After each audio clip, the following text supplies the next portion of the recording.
안녕하세요. 제게 있었던 이야기 한번 적어보고 싶어서요. 남편한테 물어보니까 재미나게 써보라고 해서 작성을 시작합니다. 저희는 제가 한 살 더 많아서 나름 연상연하 부부예요. 그래봤자 연애 때부터 그냥 동갑인 친구처럼 서로를 대해왔긴 했습니다. 저는 살짝 마당발 스타일이에요. 두루두루 잘 지내고 상대가 누구라도 어느 정도씩은 다 친하게 지내려고 하는 편입니다. 반면 남편은 인간관계가 좁고 깊게 사귀는 편인 것 같아요. 남편에게는 특히 오래된 관계가 4명 있는데요. 한 명은 고등학교 1학년 때 같은 반에서 만났다는 동창이고, 다른 3명은 전부 대학 동기들입니다. 이 중에서 이 고등학교 동창 친구 하나가 결혼을 상당히 일찍 했어요. 과 CC였는데 군대 가서도 계속 사귀었대요. 그리고 전역했을 때는 여자친구가 이미 임신 중이었던 거죠. 그래서 속전속결로 결혼했다고 합니다. 남편 친구들, 인맥들 다 통틀어도 이 동창 친구가 결혼을 가장 빨리 한 사람이래요. 군대 전역 전에 혼전 임신으로 가졌던 아이를 저희 결혼식 때 양해 구하고서는 데리고 왔었는데, 그때 벌써 애가 초등학생이었네요. 그러니까 남편과 결혼 터울이 컸죠. 다른 대학 동기들하고는 남편이 아주 가끔 만나서 놀고 들어오는데, 이 고등학교 동창 친구하고는 가족 모임을 주로 가졌습니다. 아무래도 아내인 제가 편하게 생각해 주니까 남편이 그랬던 것 같아요. 저는 그 집하고 만나면 되게 좋았어요. 이유가 있었는데, 부인 되는 사람도 또래라서 대화의 결이 잘 통하면서도 아이들 나이는 제각각 달라서 그랬습니다. 그래서 제가 육아 조언을 얻기가 너무 좋았거든요. 그 집이 일찍 나와서 저희 결혼식 때도 참석해 같이 사진을 찍었던 첫째 딸 서윤이, 나중에 낳은 아들인 둘째가 서준인데요. 저희 집도 마침 아이 둘이 딸과 아들입니다. 남편에게는 남동생 둘만 있고 저는 위로 언니 하나가 있어요. 각자 형제 자매만 있는 집에서 자라왔는데, 저희는 남매를 낳아버렸으니 애들 키우면서 생기는 애로사항들을 은근히 그 집에게서 많은 조언을 받아 해결할 수 있었습니다. 결혼 선배이자 육아 선배인 집이었기에 저희 입장에서는 정말 도움을 많이 받았던 것 같아요. 아주 평범한 사무직 맞벌이인 저희 집과는 그 집이 좀 달랐습니다. 그 부부 두 사람 다 사무직 경력은 전무했고요. 그 친구는 원래 인테리어 쪽 일을 오래 하다가 계속 안 풀려서 샤시하는 일로 넘어갔고, 그 친구 아내는 쭉 전업주부로만 살았어요. 그 친구는 인상부터 다부져 보이는 사람이에요. 저희 남편은 부드럽고 유하게 생겼는데, 이 친구는 조금 우락부락한 인상이라 제가 처음 봤을 때 속으로 놀랐던 기억이 선명합니다. 이 둘이 어떻게 베스트 프렌드일 수가 있는지 신기하고 의심스럽기도 했었어요. 그런데 그 친구가 입을 열고 대화를 시작하고 나서 슬슬 이야기를 듣자 외모와 다르게 수줍은 감성이 가득한 사람이었더라고요. 그 친구 아내는 뭐랄까 인자한 느낌의 얼굴입니다. 피부도 하얘서 유하고 차분한 분위기가 나서 그 부부를 보고 있자면 약간 미안한 표현이지만 미녀와 야수 같아요. 하여튼 저도 꽤 친하게 잘 지냈던 집이었어요. 특히나 저희 남편이 생활하다가 힘들 때 가족인 저한테는 쉽사리 털어놓지 못하고 다른 누군가에게 속내를 밝히고 싶을 때 찾는 사람이 바로 그 친구였습니다. 남편이 사회인으로서 자리 잡고 그 다음으론 가장의 무게를 느끼면서 고단한 당금질을 하는 동안 그 친구의 존재가 많은 도움이 됐던 것 같더라고요. 제가 그걸 몇 번 느꼈어요. 그러다가 저희가 신도시로 이사 가면서 전보다 교류가 많이 끊기게 되었습니다. 각오는 했던 바이지만 출퇴근 시간이 늘어나니까 초반에 너무 힘들어서 저희 부부가 참 많이 고군분투했네요. 친정집이 가까워지면서 친정 식구들 손을 빌릴 수 있어서 믿는 구석이 있긴 했지만요.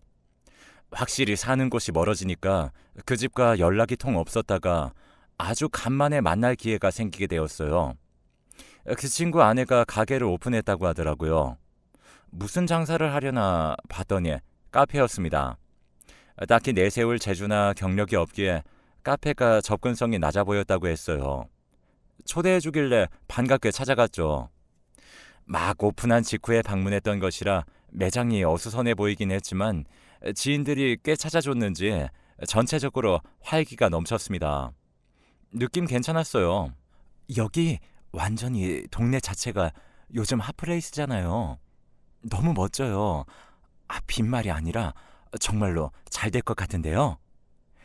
에이, 아니에요. 장사 초짜니까 오히려 위치빨이라도 받으려고 무리해봤죠. 상권이 활성화될수록 건물주만 신난다더니 사실이에요. 예상했던 것보다도 여기 자리세며 기본 월세가 장난 아니라서 죽기 살기로 열심히 해봐야 할 것 같아요. 멀리서 와줘서 너무 고마워요. 내심 부러웠어요. 월급쟁이들이 꿈꾸는 게 결국 이렇게 자기 가게 번듯하게 차리는 거, 그게 궁극의 목표인 사람들 많거든요. 커피 한잔 하면서 들어보니까 그 친구가 하는 일이 장기적으로 볼 때 너무 안정적이지가 않아서 아직 돈 들어오고 있을 때 장사를 시작해 볼 생각을 하게 됐다고 하더라고요. 다른 수입원이 생겨야 안심되는 상황이었을 테니 옳은 선택이라고 저도 여겨지더군요. 그 후로 가끔 인스타나 블로그로 그 카페 소식을 찾아보면서 그렇게 지냈어요. 몇 년간 직접적으로 연락한 건 몇 번 되지 않았고요. 장사하느라 바쁠 텐데 딱히 그럴 엄두가 안 났네요. 저희 집도 정신이 없었어요. 애들은 이제 자기들 다 컸다고 서서히 대들기 시작하고 티끌만한 것들이 벌써 자기들 사생활 존중해달라면서 저랑 선 그으려고 들고 여러모로 힘들었습니다. 정신적으로 완전 성숙해지기 전까지는 애들한테 발언권 자체가 없었으면 좋겠다. 이런 우스운 생각을 자주 하면서 지냈던 것 같아요. 아기 때는 마냥 예쁘던 아이들이 좀 컸다고 파락파락 대드니까 정말 스트레스였어요. 회사에서 자리 보존하느라 애쓰는 남편도 힘들긴 내 한 가지였죠. 내가 진짜 우리 애들 때문에 너무 힘들어서 미치겠어. 그래도 나는 우리 애들 때문에 하루하루 버틴다. 출퇴근의 원동력이자 비타민이야. 제가 짜증스럽게 투정 부리면 남편은 그래도 애들 예쁘다면서 편들어주는 거 있죠? 그런 말 들으면 저도 할 말 없어지는 거죠. 자는 애들 뽀뽀 한 번 더 해주고 스스로를 다독일 수밖에요. 잠깐씩 삐걱대기는 해도 저희는 일상적인 부부, 아주 평범한 가족이었습니다. 그 집도 그렇게 살고 있을 거라 생각해왔어요. 거기는 첫째가 다 컸으니까 자리 잡는 것도 앞으로 더 빠를 거라고 여겼고요. 뭐가 됐든 언제나 저희 집보다 앞서가는 집이라고 생각했습니다. 그런데 그것은 겉핥기로만 바라보는 입장에서 저지른 착각이었나 봐요. 남편의 얼굴에 뭔가 고민거리가 있어 보였습니다. 그 친구한테서 연락이 왔는데 자기 생각엔 좀 안 좋은 일이 있는 것 같다는 거예요. 안 그래도 며칠 전부터 그 친구가 카톡으로 뭐 하냐, 잘 지내냐 이런 내용을 뜬금없이 보내와서 약간 이상하다고 느꼈었다고 합니다. 저도 그런 얘기를 듣고 나니까 아예 신경이 안 쓰이진 않아서 조금 마음에 담아두고 있었는데요. 그러고 나서 바로 그 다음날 남편이 난처한 눈으로 저를 바라보면서 물었습니다. 우리 집 잠깐 들르고 싶다는데 그러라고 할까? 그 친구가 저희 집을 방문하겠다는 거였어요. 너무 갑작스러웠지만 고개를 끄덕여줬어요. 거절할 명분도 마땅치 않았거니와 안 그러던 사람이 돌발적으로 굴 때는 그만큼 특별한 이유가 있을 거라고 생각했어요. 무엇보다 남편이 그 친구가 걱정되는 눈치였고요. 30분 이상 지났을까요? 그 친구가 커다란 수박을 들고는 저희 집으로 왔습니다. 한창 비쌀 때인데 뭐 이런 걸 사왔냐면서 남편이 그러니까 그 친구가 약간 멋쩍은 표정으로 웃기만 했습니다. 같이 수박 잘라 먹자니까 뒀다가 차갑게 해서 맛있게 저희끼리 먹으라고 그럽니다. 뭔가 어색한 기운이 감돌면서 제가 내온 시원한 주스만 마시고 있었어요. 저는 둘이 편하게 있으라고 거실 소파에서 일어나 부엌으로 갔는데요. 가만히 귀 기울이면 목소리는 다 들렸죠. 그 친구가 본론을 꺼내기 전부터 저는 태도로 미루어 보건대 어떤 이야기를 하고자 하는지 직감해버렸고 그 직감은 그대로 맞아떨어졌습니다. 서윤이가 2학기를 어떻게든 등록하고 싶어 하더라. 아직 밀린 대출금도 많은 상황인데 학교 다니면서 드는 생활비에 돈 나갈 것 투성이라서 더 늘어나게 생겼어. 감당 안 돼 정말. 우리 집에 지금 그만한 돈이 없다. 바로 돈 빌려달란 소리였죠.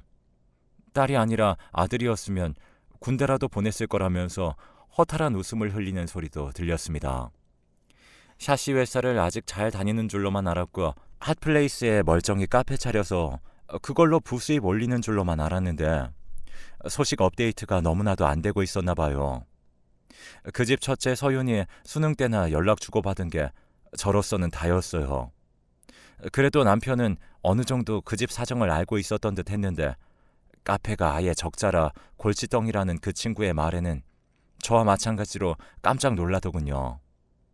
그렇게 안 되고 있을 줄은 거기까진 남편도 몰랐나 봐요.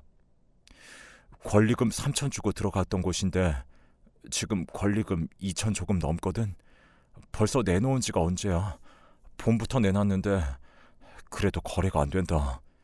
여름이 성수기라서 그나마 버텨볼까? 아니면 여름 대목 노리고 들어온다는 사람이 있을까? 여러 생각으로 지금 고민이 많다. 갚아야 할 돈들이 많은 상황에서 이 가게만이라도 넘기면 숨통이 트일 것 같은데 쉽지가 않네. 카페가 너무 안 되어서 가게 월세조차 못 벌고 있다는 내용은 정말 처참한 것이었어요. 개업하고 처음 5달 빼고는 계속 월세보다도 못 벌고 있었다네요.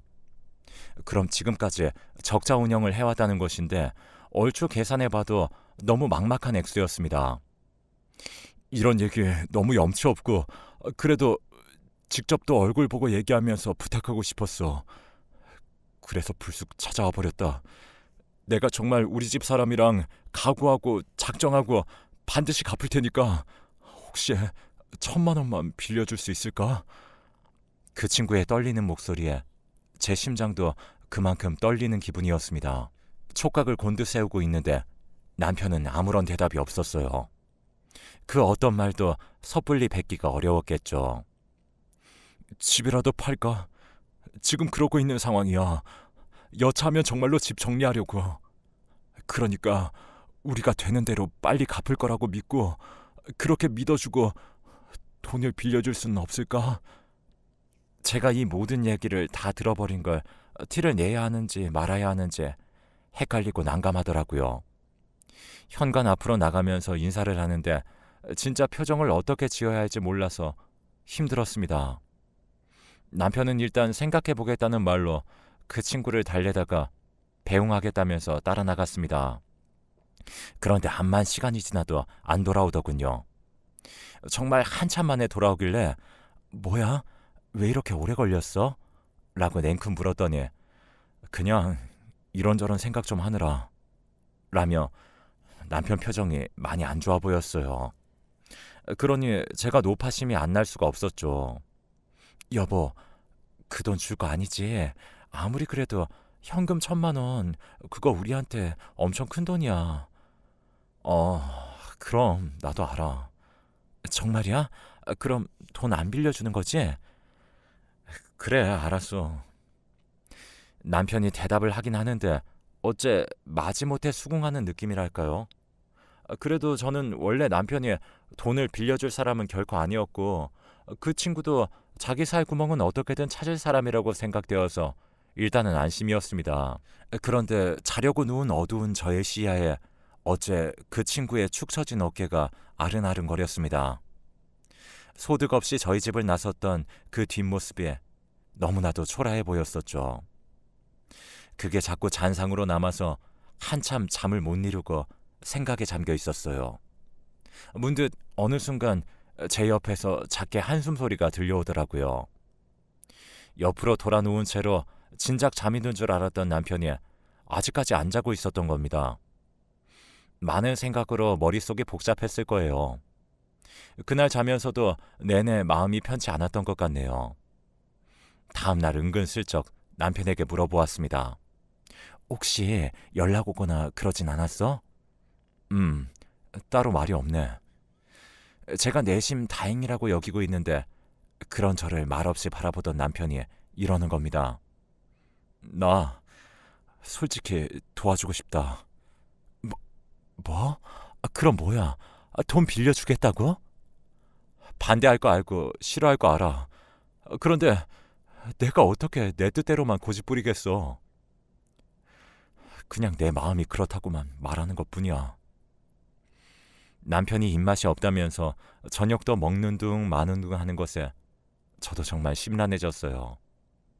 왜 돈 빌려달라는 소리를 해서 사람 마음 불편하게 만들어 놓는지 그 친구를 향한 원망이 살짝 들었습니다. 그러면서 그 친구 아내의 근황이 궁금해졌어요. 대체 적자인 카페 운영이 어떻게 되어가고 있는 건가 실제로 보고 싶어졌죠. 그래서 주말에 카톡 하나 미리 남기고 그 카페를 찾아갔습니다. 왜 처음에 가봤을 때 몰랐을까요? 주차할 데 하나 없어서 골목 안에 간신히 대야만 하는 그 불편한 조건을요. 카페의 규모도 크지도 작지도 않은 적당한 사이즈였는데요. 마찬가지로 처음에는 몰랐으나 냉정하게 따져보자면 내부 홀 장사를 주력으로 하기도 애매하고 테이크아웃 포장 판매를 주력으로 하기도 애매한 구조였습니다. 카페가 자리한 동네가 핫플레이스이면 뭐하나요? 반사 이익이 전혀 없는 것을요.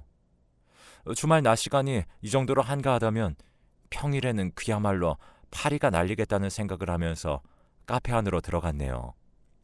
오면서 보니까 그래도 다른 카페들에는 사람이 꽤 앉아있던데 저를 반갑게 맞아주기에 카운터에서 가장 가까운 곳에 자리 잡고 커피 마시면서 잠깐 얘기를 나누게 되었어요. 혹시 홍보가 부족했던 건 아닌지 마케팅 생각은 없으시냐고 이것부터 물어봤죠. 그랬더니 안 그래도 올 연초에도 인스타 홍보 비용으로 600만 원을 썼는데 효과가 미미했다고 하는 겁니다. 블로그 홍보단이 몇 차례 와서 음료랑 빵을 무료로 실컷 먹기만 하고 그것도 효과가 거의 없었다네요. 너무 어설펐나 봐요. 그냥 제가 장사할 제목이 아니었던 거겠죠. 그 친구와 아내가 씁쓸하게 얘기하는 것을 들으면서 가슴이 아팠습니다. 솔직히 이 상태라면 권리금 2천에도 팔리기도 어려웠어요. 방학이라 평일에는 첫째 서윤이가 가게를 봐주고 있다는 말에 속으로 뜨끔했습니다. 서윤이 등록금 걱정을 들어버렸으니까요. 제가 갑자기 입을 앙 다물고 커피만 마시기 시작하자 그 친구 아내도 짐작되는 바가 있었는지 미소를 짓더군요. 그이가 찾아가서 부탁드린 거 저도 알고 있어요. 지금 2억 2,500에 내려서 내놓기로 한 상태예요. 이거 팔리면 좀 낫겠죠. 그러니까 저 괜찮습니다. 신경 안 쓰셔도 돼요. 하지만 보기엔 전혀 안 괜찮아 보여서 대충 이야기 마무리하고 나오는데 계속 신경이 쓰였습니다. 주말 내내 애들 놀아주는 모습에 평소랑은 다르게 어딘가 퀭해 보이는 남편을 보면서 저도 마음을 굳히게 되었죠. 나설 때 나서고 지를 때 지르면서 사는 게 낫겠더라고요. 제 허락이 떨어지자마자 남편은 그 친구에게 전화를 걸었습니다. 내가 서윤이 걸음마 떼기 전부터 봤던 사람이야. 그런데 보니까 돈 쓸 일 많은 대학생 됐는데도 내가 용돈을 제대로 준 적이 없었다고. 다른 건 몰라도 용돈 정산은 한번 하고 넘어가야 할 것 같아서 네 부탁대로 도움은 못 줘도 용돈 안 주는 삼촌으로 남고 싶진 않아. 너 계좌 그곳으로 보내주면 되지? 이거 서윤이 용돈이니까 삥땅 치면 안 된다. 그리고 나서 금세 돈을 붙여준 모양이었어요. 애들 숙제 봐주고 나서 남편을 보니까 입꼬리가 실룩거리고 있더라고요. 아니, 그 표정 뭐야? 설마 벌써 돈 보냈어? 바로 이체해버렸다. 못 살아. 진짜. 근데 잘했어. 마음 돌려줘서 고마워. 그리고 내가 미안해. 뭘 이제 와서. 됐어. 좀 있다가 그 친구한테 전화가 왔어요. 흐느끼며 우는 소리가 들려오더군요. 정말 고맙다는 말을 연신하면서 콧물 먹는 소리가 계속 들려오는데 이미 보내버린 돈을 어쩔 수 없으니 그 집이 요긴하게 잘 썼으면 좋겠다고 생각했습니다. 그런데 제 허락하에 그 친구에게 돈을 빌려준 이후 남편이 제 눈치를 살살 보더라고요. 사실상 언제 갚을지 기약이 없는 상태였으니 저희로선 어떻게든 1,000만 원을 잃은 셈이나 마찬가지라고 할 수 있었으니까요. 남편은 가시방석이었는지 그 친구나 돈 얘기가 나올 때마다 낯빛이 질리곤 했었네요. 그래서 제가 우리 그냥 그 돈 없어진 거라 생각하고 지내자고 먼저 그랬습니다. 절대 그 친구에게 돈 갚으라고 독촉할 수 없었던 남편이 저에게 고마워하며 반색했죠. 저는 솔직히 속으로 일련의 사태에 대해 욕하고 있었어요. 괜히 나약해져서 돈을 빌려줬다며 내적으로 그 후회를 수십 번은 더 했었습니다. 그러기를 몇 달 그 집으로부터 먼저 연락이 왔어요. 무슨 일인가 했는데 스키장에 함께 가족 나들이 가지 않겠냐고 하는 겁니다. 주말에 1박 2일로 놀다가 오는 거 어때요? 가족끼리 동반 스키장 캠프 어때요? 애들이 스키 썰매 이런 거 엄청 좋아한다고 하지 않았어요? 우리 애들이 꼬꼬마 시절부터 겨울이면 늘 우리 집에 내드리긴 했는데 대뜸 그 비싼 스키장 캠프 1박 2일 게다가 돈을 다 지불할 테니 몸만 오라는 멘트에 갑자기 이게 다 뭔가 싶었습니다. 그런데 남편이 휴대폰을 확인하고는 눈이 휘둥그레져서 저한테 화면을 보여줬는데요. 그 친구가 막 1,000만 원을 입금한 상태였어요. 절로 환호성이 터져나왔네요. 생각보다 빨리, 그것도 예상치 못했던 타이밍에 이렇게 갑자기 돈을 돌려받으니까 원래 없었던 돈이 생긴 것만 같아서 너무 기뻤습니다. 그리고 가족끼리 스키 캠프를 가서 자세한 이야기를 듣게 되었어요. 적자 운영 카페 그 얘기, 저랑 남편은 진짜 놀라서 자빠질 뻔했습니다. 그 카페를 무려 권리금 3천에 넘겼다는 겁니다. 아니, 몇 년 전에 처음 들어갔을 때 3천 주셨다 하지 않았어요? 그런데 계속 적자나던 가게를 그 권리금 그대로 주고 양도받겠다는 사람이 있었다는 거예요? 와, 어떻게 그런 일이 다 있어요? 그러니까요. 너무 신기했어요. 저희는요, 그 돈 빌려주셔서 다시 의욕 가지고 해볼 생각이었어요. 그래서 제가 근처 부동산에 가게 내놓았던 것을 철회했었고요. 그런데 그러고 나서 한 달 후에 부동산 아저씨가 저희 가게로 막 달려오시는 거예요. 부동산에 적당한 사이즈의 매물 찾으러 온 손님이 있는데 말하는 소리 들어보니까 저희 가게만 한 정도면 딱이라면서 말이죠. 그래서 일단은 그 손님 오시라고 해서 저희 카페를 구경시켜드렸어요. 큰 기대는 없었거든요. 그런데 웬일이에요? 그 젊은 아가씨가 저희 카페를 너무너무 마음에 들어 하신 거예요. 자기는 딱 이 위치 정도에서 이만한 가게면 완벽하대요. 제가 그 말 듣고서 저는 3천에 들어왔고 지금 그 금액 아니면 양도 안 하고 운영할 생각이라고 딱 잘라서 말했어요. 그랬더니 고민해보겠다더니만 며칠 후에 연락이 왔어요. 3천으로 하겠다고요. 그래서 일사천리로 진행된 거예요. 진짜 지금도 믿기지가 않아요. 그 친구 아내에게 저랑 남편은 정말 입이 떡 벌어졌어요. 그 친구가 웃으면서 그러더라고요. 저희가 1,000만 원 안 빌려줬으면 가게 잘 팔아봐야 1,500 언저리에서 그냥 넘길 운명이었다고요. 그런데 저희가 돈을 빌려줌으로써 밀린 보험료며 체납되어 있었던 것들 싹 다 내고 당장 급한 불이 꺼지니까 오기가 생겨서 버티고 있었다는 겁니다. 저희 부부한테 너무 고맙다고 거듭 인사했어요. 듣는 것만으로도 신기하고 감격스러웠네요. 사실 빌려줄 때 이런 결과가 나올 거라고 예상한 건 전혀 아니었으니까요. 남편은 절친의 간절한 부탁을 외면할 수 없었던 것뿐이었고 저는 그런 남편이 힘들어하는 걸 보는 제 자신의 마음이 불편해서 결단 내렸던 것뿐이었어요. 그런데 이런 완벽한 결과로 이어지다니요. 1박 2일 실컷 재미있게 노는 비용을 그 집에서 다 냈습니다. 정말 알차게 잘 놀아서 저도 너무 재밌었어요. 그리고 얼마 뒤에 저희 애들 크리스마스 용돈이라고 각각 100만 원씩 준 거 있죠? 또 놀라 자빠지는 줄 알았네요. 미래를 위한 투자비 명목으로 제가 바로 저금해둬서 그 200만 원 아직까지도 잘 간수하고 있어요. 이렇게 통큰 용돈 투척이라니 은혜를 아는 그 친구 부부의 진실된 마음에 저희 부부 또한 감사함을 느꼈습니다. 그리고 나서 새해 코로나 사태가 발발하게 되었죠. 정말 간발의 차로 가게를 양도하게 되었다면서 그 친구가 또 고맙다고 거듭 인사하였습니다. 가뜩이나 처참한 실적의 카페인데 코로나까지 겹쳤다면 그야말로 초토화되었을 게 뻔하다고 하면서 가슴을 쓸어내리더라고요. 저희가 이제 그만하라고 이제 됐다고 하는데도 얼마나 은혜를 갚으려 드는지 모릅니다. 두고두고 고맙다고 하는 그 친구와 남편은 그 이전보다도 훨씬 더 돈독하게 잘 지내고 있어요. 돈 문제로 엮였던 관계인데 오히려 그 일 이후로 잘 지내게 된 것이 정말 신기할 따름이에요. 집안의 가장으로서 많은 것을 짊어지고 저희를 찾아와 돈을 빌려달라고 한 그 친구의 용기에, 그리고 결코 헛되게 돈을 날릴 사람이 아니라면서 지난날 쌓아온 우정을 저버리지 않고 손을 내밀어준 제 남편이 이뤄낸 값진 우정이죠. 물론 그 손을 내밀 수 있도록 허가증 써준 저의 목도 어느 정도 지분이 있다고 주장하는 바입니다. 그 집은 지금 완전히 새로운 일을 하면서 재도약을 이루어냈어요. 샤시도 장사도 아닌 미지의 영역을 개척했는데요. 이 시국이라는 환경을 이용해서 아주 영리하게 틈새 시장을 파고들었더라고요. 사촌이 땅을 사도 배가 아프다는 말은 저희에게 해당이 안 되는 것 같아요. 그 집이 잘 될수록 뿌듯하고 좋아요.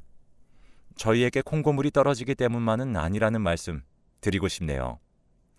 그때의 일로 저는 남편에게도 뭔가 믿음이 더 생겼습니다. 인생 살면서 진정한 내 사람, 진정한 내 편 만나고 만들기가 어디 쉽나요? 단 한 명의 인연도 힘들어요. 나이 들수록 이런 게 힘드니까요. 그런데 남편은 그런 귀중한 인연이 이미 있는 것은 물론 그 인연을 귀하게 여기며 다룰 줄 아는 사람이더라고요. 그런 남편의 모습을 보고 저도 더 좋은 아내이자 멋진 사람이 되어야겠다는 생각을 하며 살고 있습니다.